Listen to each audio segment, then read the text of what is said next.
8 Truths by Which to Lead a Life. Xiefeng. Edited by Kayer. Living in this world, we need to understand why we do and how we should, or we will live an unclear and muddled life. For every road on the trip ahead, there must be a destination, and different ways of living will ultimately afford us different views and lead us to different destinations.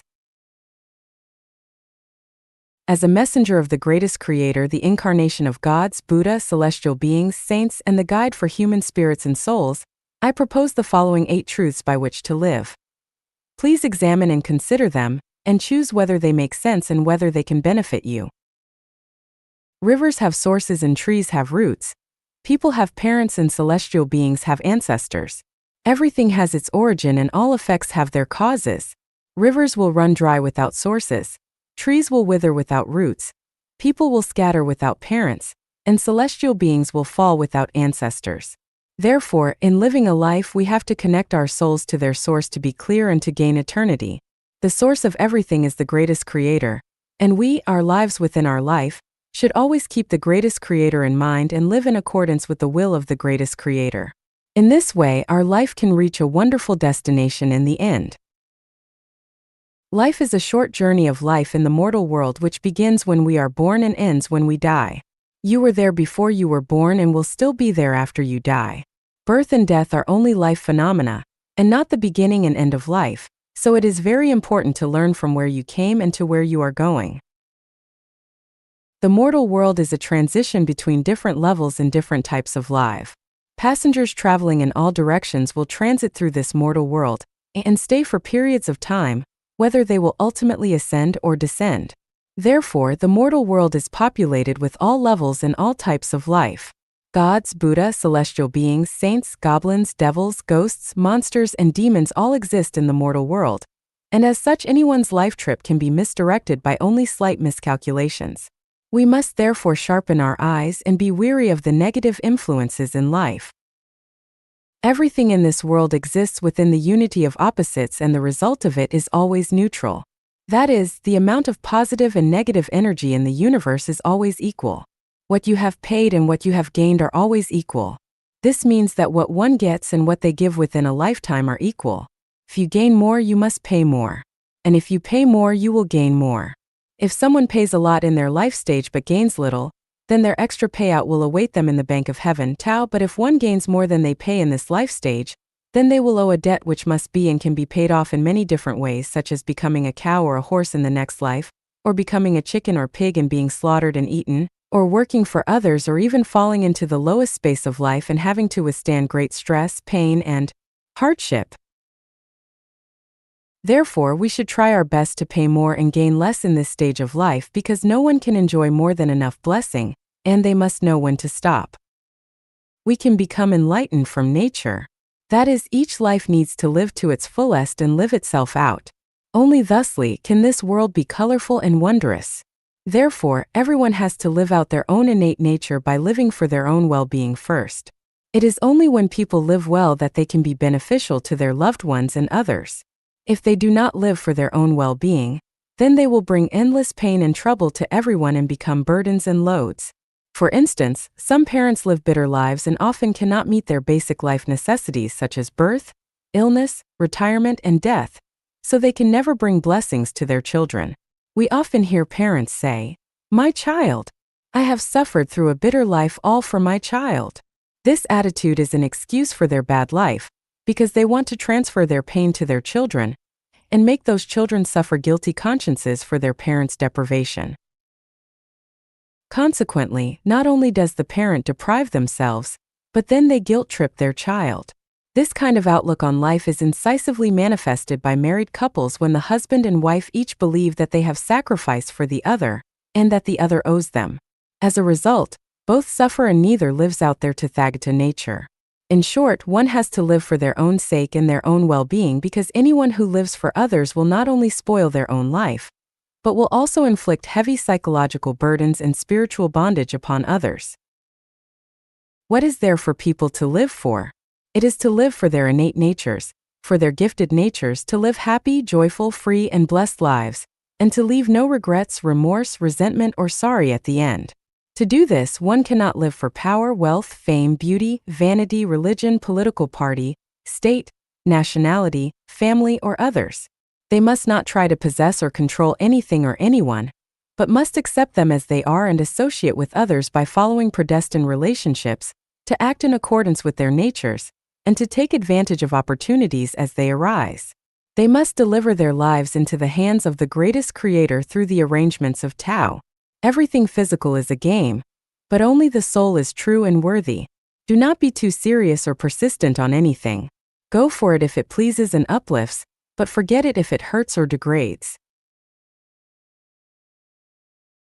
People will die and fields will become lakes, and that which we are so serious and persistent about or which troubles us now will eventually vanish from our consciousnesses.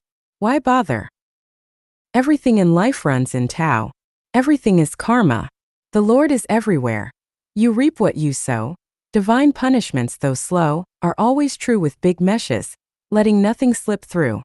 Therefore, we must lead honorable and upright lives which are centered on sincerity, kindness, beauty, love, faith, and honesty. No one should be stealthy or talk about spirits, deities, fortunes, or disasters. A good conscience knows no fear. Whatever one thinks, speaks, and does should be faithful to the earth, the sky, others, and society, and to their own consciences. In this way, their life journey will become smoother and more comfortable as time goes on. Their life's future will also be smoother and more beautiful. Just do ordinary, simple things within the capacity of your lifetime. Be content to be ordinary and do not pursue the extraordinary. Settle on doing more small things and avoid attempting big things. Learn how to enjoy the unknowingly quiet life and avoid being the target of the known and the noisy. 1,000 miles can be covered by constant small steps, and rivers and seas are filled where small streams gather. We should always direct our efforts toward laying this kind of foundation. In this way, with persistence over time, the most ideal life will appear, and the most beautiful dreams will come true. These 8 life truths are only my perceptions and are only fit for a small minority. Accordingly, the majority of people are unable to accept them. If you think they make sense, then use them as references. If you think they do not make sense, then find your own ways. We do not discuss, debate, or argue. 用哲学辩证法指导人生。 Life Guide with Philosophical Dialectics. Jiefeng. Translated by Transin and edited by Kayer. Philosophy is the abstract theory about the nature of the universe and its developmental law, as well as the relationship between thinking and being. Dialectics is the theory of the unity of opposites, the contradictory movements of things, and the universal connections and characteristics of them. In terms of properties, dialectics is part of and resides within the category of philosophy. It is like consciousness and thinking. Thinking is part of and resides within the category of consciousness. Speaking metaphorically, philosophy is the human body and dialectics are its eyes. Philosophy deals with the broad sense while dialectics deals with the narrow sense. Philosophy is general while dialectics is specific. It is my opinion that philosophy is science and should be understood and reasoned with real evidence, without which it would not be logical, and that would in turn lead to wrong conclusions. For instance, both the absolute idealism and absolute materialism sever the unity between the two sides of the contradiction. Such as religion, which emphasizes more about the idealism and ignores the value and meaning of real existence. And pragmatism, which stresses more about existence itself, but less about its causes.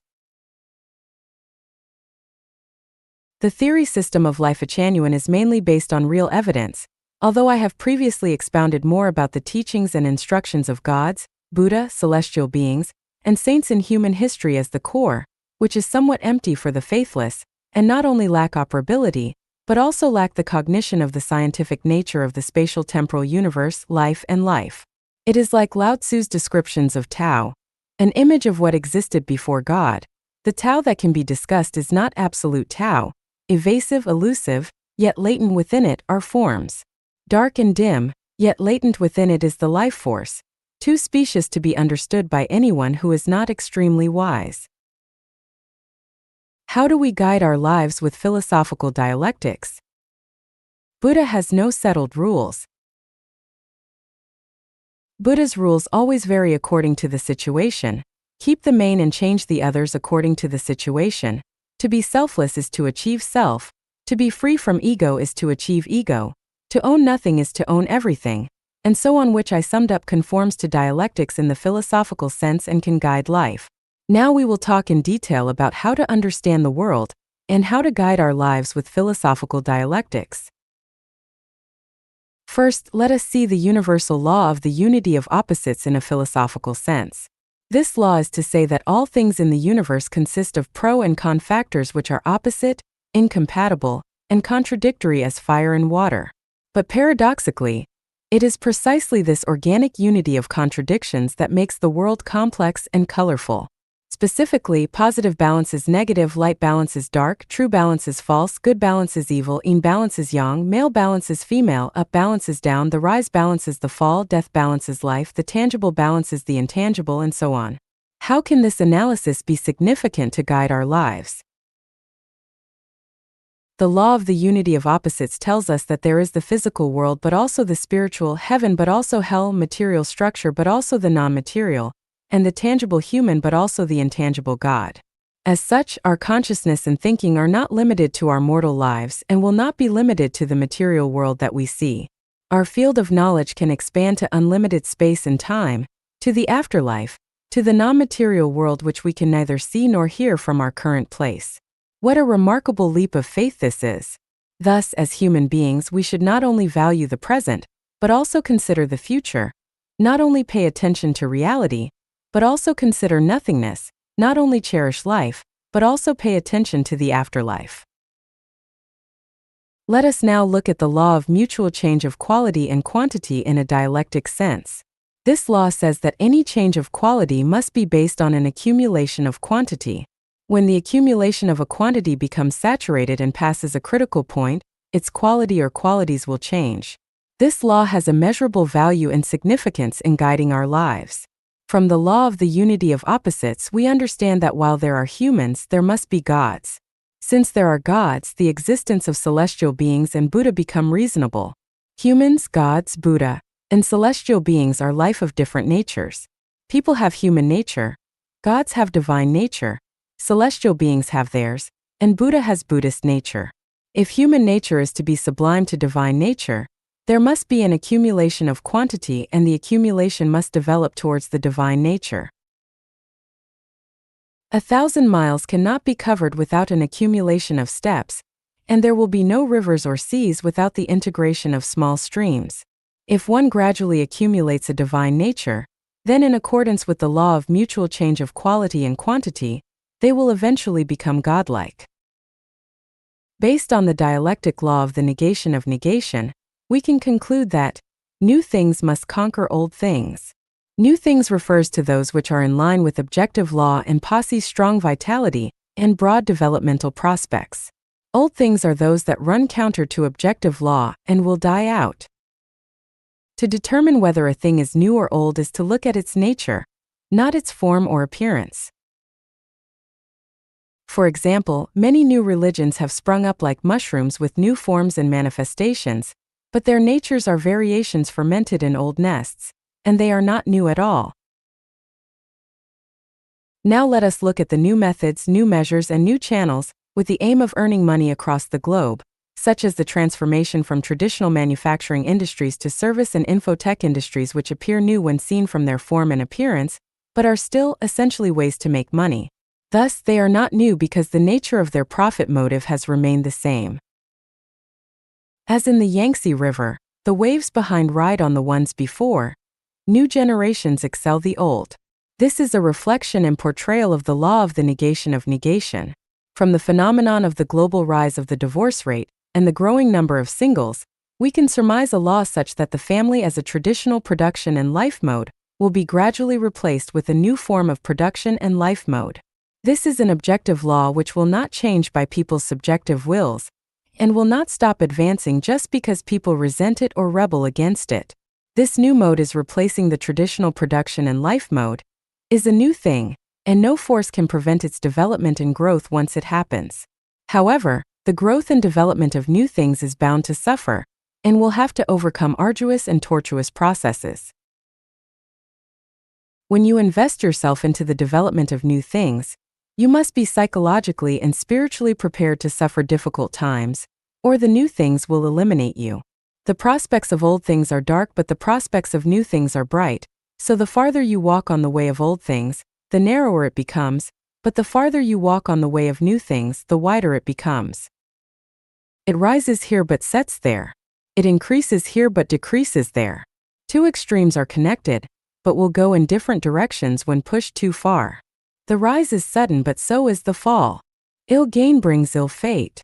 Karma is the shadow following a body. Extreme joy begets sorrow. Out of the extreme misfortune comes fortune. All these conform to dialectics, so we have to remain alert and have confidence all the while. After we understand the universal law that positive and negative energies always balance out, we can deal with life affairs skillfully and easily. We know that when we constantly give and contribute rather than take and consume, we will accumulate many treasures, but where? They are reserved in the afterlife or the non-material world. Who will enjoy these treasures? No one can, other than the one who has accumulated them. Otherwise, the universal law that positive and negative energy always balance out would be violated. As it is a universal law, it is a necessary procedure. When you pay, you must receive. When you receive, you must pay. If you have given but have not received in the mortal world, then you will undoubtedly receive in your next life or in heaven. Otherwise, the universe would be unfair and untrue. Everything has its destiny. The total energy in the universe is constant. This is consistent with the law of the conservation of energy and of matter. In terms of philosophy, yin cannot exist without yang and yang cannot grow without yin. Yin and yang are the law and order of the changes of all things, Huangdi Neijing. As we know from the water on the earth, regardless of the surging rivers brought on by rainstorms or the increase of snow cover on mountaintop, its total volume remains constant. It is destiny. This is to say that the quantity of life in the universe is constant. It increases here but decreases there. It rises here but falls there. Well then, where does the increase in human population come from? Are new lives born out of thin air? People who have explored and studied anything about reincarnation know that human reincarnation happens several days before birth. Therefore, an embryo or fetus does not contain life. It can only be called life when a reincarnated soul enters into it. Thus, we know that a new life will only be born when an old one passes on. There is no life without death and no death without life. That is it. In this case, we know that the increased life on the earth must have come from somewhere. If a new life is born, then an old one must have ended. If we analyze carefully, we may wonder about the many animals on the earth that have died. Where have they gone? Have they become human? Where will their lives go if the earth has a mass extinction in the future? Please refer to 36-dimensional space for the answers. Philosophical dialectics can guide our lives. We have just discussed how to guide our lives by philosophy from the perspective of philosophy. This enlightenment is only the tip of the iceberg. You may draw general conclusions about other cases from specific ones. I hope that each one of you will lead a smart life, and that you will have wonderful life prospects. 人生是一场幻象。 Life is but an illusion. Jiefeng. Translated by Treasure and edited by Kayer. Illusions are phenomena that appear in dreams, fantasies, and phantasms. With further inferences, all phenomena that arise quickly, remain briefly, and then disappear equally quickly can also be thought of as illusions. Mirages are illusions, as are dreams, soap bubble patterns, and even thoughts at the end of the day or when we are bored will form them. It can be inferred that flashes and pans are illusions, a large number of cells, microbes, and fungi are illusions, many photos online are illusions, computer games are illusions, and movies and TV shows are illusions too. Dreams are illusions because the dream world lasts for a short time. If one dreams for 100 years continuously, would that be an illusion or reality? Of course it would still be a dream because the moment that the person wakes up, the dream would disappear, so how could the dream not be an illusion? It can be concluded that no matter how long a phenomenon exists, as long as it disappears completely at some point, it too must be an illusion. Thus, it is possible to conclude that life is an illusion because even someone who lives for 100 years will eventually disappear altogether, so why would that be different? Having dreamed throughout the night, we wake up in the morning, and no matter how much we twisted and turned during our dreams, we no longer care about anything that happened in them because after all, they were fantasies, dreams, and illusions. A dream will not affect our mood or state of mind too much. Here is the question. Since we have deduced that life is an illusion, is it necessary to be sad for our twists and turns in life? Is it necessary to be anxious about things in our life? Is it necessary to struggle hard for things and hunger to reach goals? Is it necessary to make others behave according to our own wills? When the illusion of life disappears, will it not float away as a dream? When the earth we live on disappears completely in the infinite universe and all of humanity disappears as an illusion, what about a single person? To analyze and judge this question, I want to wake you from your dream to let you not be a human being, but rather a celestial being. When you wake up, will you still go into your dream to be nostalgic for something or to fight for someone in your dreams? Of course not, because it was an illusion, a fantasy. Well, life is also an illusion and a fantasy, so shall we be racked by people and things in this illusion? Of course not. Who remembers their grandparents' grandparents? Not to mention the fact that the memories of our grandparents' grandparents are already blurred even in the incomplete memories of our grandparents. Who will remember us 100 years after we die? We take for granted that we have importance in the present, but that is a complete illusion. Many great historical figures have died. They thought that they were important back then, but what about now? The earth goes on turning and humans go on reproducing. The footsteps of civilization never stop marching forward, so it is unnecessary to be too sad when people around us die because death is a normal phenomenon and everyone will die, including ourselves, so never be overly anxious, fearful, or sorry because it is all an illusion. Nobody can control your dream. Who can even control their own life? It is delusional to think that if you do something, you will get something. That is impossible. You cannot secure yourself against all risks and dangers. How can people control your life? You cannot wear shoes when you are supposed to be barefoot, and you cannot stay on the mountain when you are supposed to leave. Cold shoulders cannot be expected when you are thriving and on the way up. That every cloud has its silver lining may be forgotten in despair and adversity. Therefore, never force yourself to learn, suppress yourself to work, or force yourself to do what you dislike and which is against your own better judgment. No matter how successful you are, outstanding or a billionaire, or how glorious your family reputation has been flowing down through many generations, when you wake up, all will have been a dream. Affection and love tactics are the most difficult traps for people to escape. They are the most terrible traps in life. Ask the mortal world what love is. It drives one mad to death. Now think about it, life is but an illusion. After waking up, everything will be nothing, so is it necessary to be bogged down on affection and love? It might actually be better to live as a beau, a dandy. What people fear most is losing what they own and are most attached to their property, their power and status, their reputation, and of course their most beloved lover. However, they are not at all necessary. What really belongs to you and cannot escape is yours, but if it is not yours, you cannot keep it. Anyway, one looks at life, it is still an illusion which can be shattered and vanish in a moment, so why make yourself suffer for it? Why not enjoy a natural and unrestrained dream? Has anyone in history been so intelligent and so powerful that they could control everything? Not one. Everyone is acting in a play. They are playing roles, following scripts. If anyone could control all things with their wisdom and power, their fortunes would be as boundless as the East China Sea, and they would live a very happy, healthy, and eternal life, forever. Have there been any? Not one. This proves that man is only a grain of sand in a sandstorm, a drop of water in the sea, and that nothing can really be controlled by anyone. So why not just follow predestined relationships and take things as they come? Life will be easier and more natural. People expend a lot of time and effort on their health and appearance, yet regardless of their daily exercise and nutritious eating habits, the sick are still sick and the short-lived still come to untimely ends.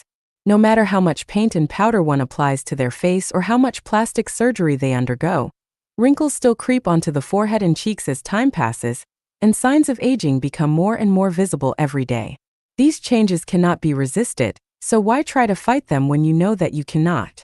Life is too short. Fiddle with this today, fiddle with that tomorrow, and remain confused. You will still get old, fade away, and die. It is a bad deal to live in fantasies, but an even worse one is to indulge them. Do you worry? What do you worry about? You were worried when you were dreaming. What about when you woke up? My point is that there is no need to worry about anything because all of life is ultimately only a dream. There are no real scenarios because life will end. Will all the worry not be gone with the wind? Enjoy the present. Do not worry about tomorrow or the next day. Everyone's life has been predetermined by their destiny, their script. Worry is useless, so why persist with this fantasy, waste your recreation time, and ruin your relaxed mood? Your state of mind is different when you are asleep than when you are awake. Sleeping people lead befuddled lives in their dream worlds of obsession, worry, anxiety, sorrow, and fear.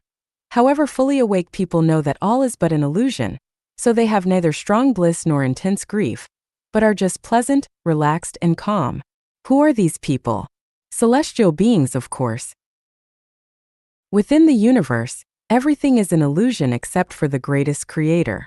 People live in illusions because all lives are illusions. In this sense, illusions are reality. Illusions are stages of life. People live one dream after another, and live a large number of dreams throughout their lives because lives consists of dreams. Although people live in illusions today, this is really the entirety of human life. Never expect to lead a real life without it being an illusion. Even the 1,000-year world, the 10,000-year world, and the celestial islands continent of the Elysium world are all illusions. The differences are that those illusions are more beautiful and splendid and go on much longer. It is very clear that everything is an illusion, but most people are too stubborn, obstinate, and perverse to see them as such and are convinced that they are living in reality. When one awakens from their dreams, their soap bubbles will burst and they will say goodbye to their dream, but they will do it unwillingly and with disappointment and frustration. Knowing that life is an illusion, how does one lead a wonderful life? Whatever it is that makes you happy, joyful, free, and blessed, just do it. Follow your best judgment, have fun, then play. If something bothers you but you need to do it, make a perfunctory effort. No fun. See you later. Better yet, never see you again. 第二家园走不复古文明道路。The second home does not take the road of reverting to ancient civilizations. Jiefeng. People have created splendid cultures and invented innumerable production tools and living products. Inventions, innovations, and scientific developments have relieved us from backward and primitive production and living modes. Except for those gifts bestowed by nature, all that we enjoy today comes from those advancements. If civilization abandoned science and technology, then it would not be an advancement but a regression. The way of the greatest creator is the way of nature. Scientific inventions and technological advancements have not gone against nature, but some have been used in irrational ways. Achievements of technological inventions and progress have gone against the ways of nature in many aspects, but the fault is not theirs. Rather, it is from people's misuse out of selfishness and greed. Cutting vegetables is a natural use for a knife, but using it to cut woods or to kill people is a misuse. The problem lies not with the knife, but rather with the person who misuses it. It would be extremely illogical to blame the knife rather than to look into the false consciousness of the person who behaves irrationally. Would it be better to use toilet paper or clods of soil to wipe one's buttock? Of course, toilet paper is better, at least more hygienic. If a toilet paper manufacturer cuts a large amount of woods and then spills wastewater into rivers, it would not be the fault of the toilet paper, but that of the manufacturer who has ignored the result of wrong behavior by only pursuing economic profit. Some people are under the mistaken belief that the production and life mode of the second home will lead to a reversion to primitive conditions, but returning to nature does not include doing such things as eating raw animal flesh and drinking its blood or wearing the skins and furs of animals. Rather, it means that we should live according to the will of the greatest creator, and by the principle that people need to coexist with nature harmoniously. At least we can say that people should not advance at the price of natural destruction, but according to the fundamental principle of sustainability. What we have created is a brand new civilization which will not only inherit all the positive achievements of scientific and technological development, but will also advance humanity into a more developed stage of civilization. It would not be possible for us to revert to ancient practices because although we would absorb wisdom from ancient cultures, we would not be limited by them. We would learn from their essence but would not revert to them. Our thoughts should neither be confined to ancient ones nor make us repeat the mistakes of our ancestors. Following in their footsteps, we need to initiate a new future and a new way of living which will avoid the recurring tracks of previous civilizations which have been destroyed completely. Religion should not stop progress, politics should not be short-sighted, economy should not destroy nature, and society should not be reluctant to advance forward. The biggest crisis facing humanity is that of the soul. All others pale in comparison. When this crisis is eliminated, all others will disappear automatically. Do not define the second home by using concepts of old production and life modes, and do not assume that the second home will be the same as any other living mode in human history. We are walking on a new road which aligns completely with the will of the greatest creator rather than human will. It will bring happy, joyous, blessed, and free lives to people, and even allow them to evolve into celestials. I am the spiritual guide of humanity. I will lead people to an unprecedented, amazing future, and even take some to heaven. This is not a boast. As long as you follow me, you will experience it, step by step. 生命绿洲模式将解决人类面临的21个难题。The mode of the new oasis for life will solve 21 difficulties that mankind is facing. Jiefeng.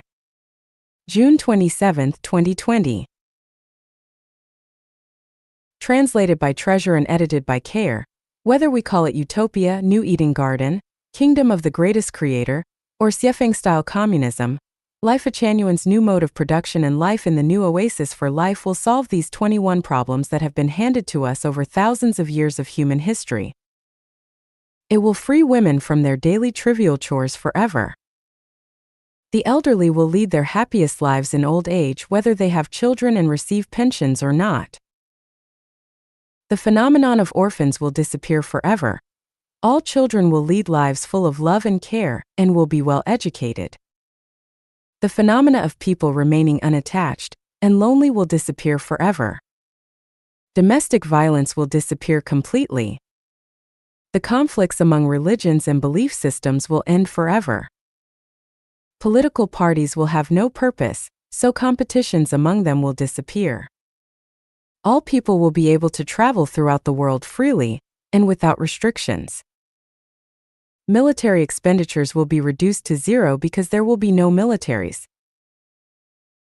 Border and land disputes between states will no longer exist. Regional and ethnic conflicts will no longer exist and peace will abound everywhere. Drug abuse and gambling will disappear completely. Official corruption will disappear completely, as officials will have neither need nor ways to corrupt. No wealth disparities will exist as everyone will have everything yet own nothing. Courts, lawyers, and legal systems will die out gradually as they will no longer be needed.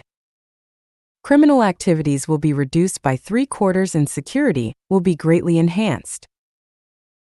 The population will stabilize without sharp increase and decrease, and will be in balance with planetary resources. Atmospheric pollution as well as that in all water and on the earth will disappear. Extinction of species will end and many lost ones will return. Climatic disasters will no longer occur, and distinct seasons with consistent climate will become normal. At least half of the people will sublimate into angels, bodhisattvas, celestial beings, and Buddhas. Do not take this as a joke or myth or consider it an armchair strategy. It has been the firm evidence of Life Achanuan's theories and the model of the new oasis for life which have been existing and developing for 10 years.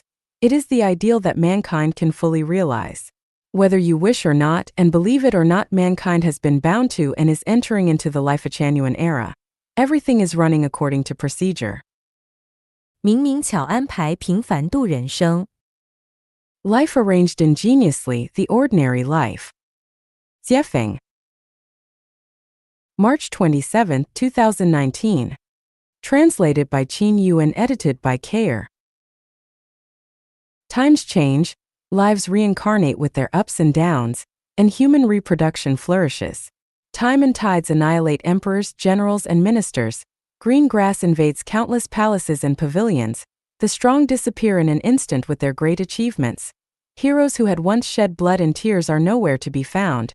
Huge amounts of wealth perish quickly like dreams. Even the rich starve to death in the wilderness.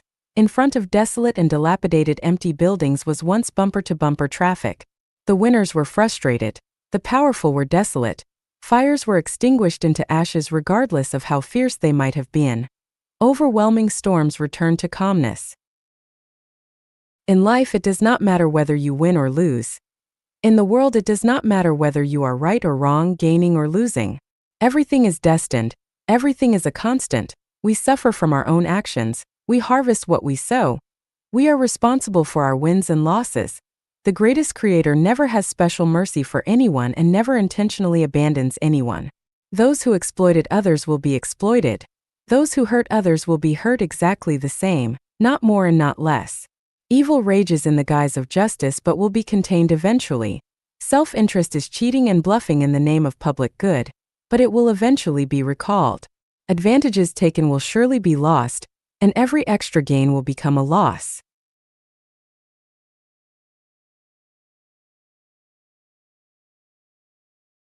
Tao is never absent, angels never leave, the devil never slackens, prosperity ends in a big mess, prosperous ages end in ruins, lavish banquets end, that which flourishes dies, phenomena will not last, but essence never changes. There are tens of thousands of ways to die. If one does not know how they will die or where they will be in 100 years, then what is the use of being busy? Why are you in a hurry? Clouds are rolling and unfolding, flowers are blooming and falling. Rushing passers-by cannot hold anything. Lonely ghosts cannot find places in which to settle down. What are you fighting for? What annoys you? It is all a waste of energy, a waste of the meaning of life. Useless usage has great use. Power, status, reputation, money, real estate, and houses are all passing clouds, and the winner of them must be captured by the devil. The states of realm, virtue, quality, etiquette, gratitude, contentment, and courtesy are all the claims of life, so one will be blessed by heaven if one possesses them. The sum of all positive and negative energy of the universe is zero. If you gain something here, you will lose something there.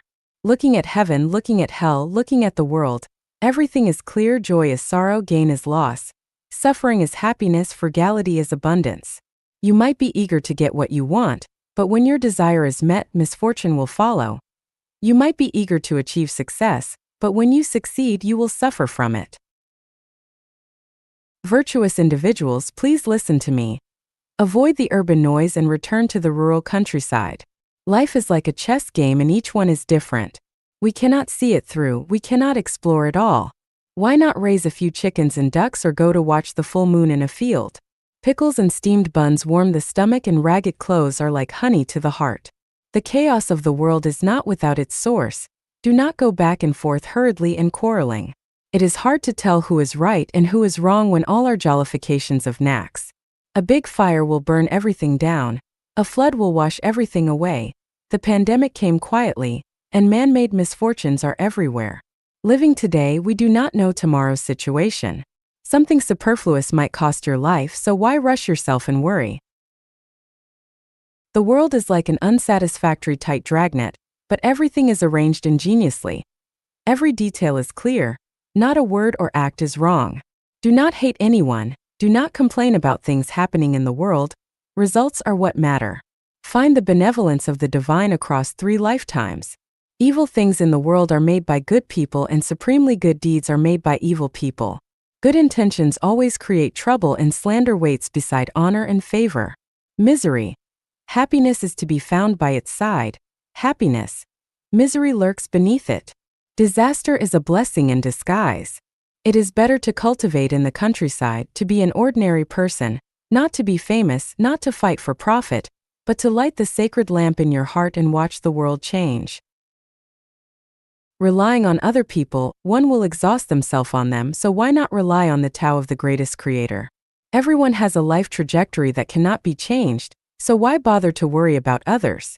Parents' suffering cannot be replaced by their children's, and the children's sins cannot be negated by their parents, let alone by others. You might think that you are doing something for the good of others, but how do you know that you are not working against Tao and disturbing their trajectories? You cannot give money to others without having money in your pockets. How can you guide others to live well if you do not live well?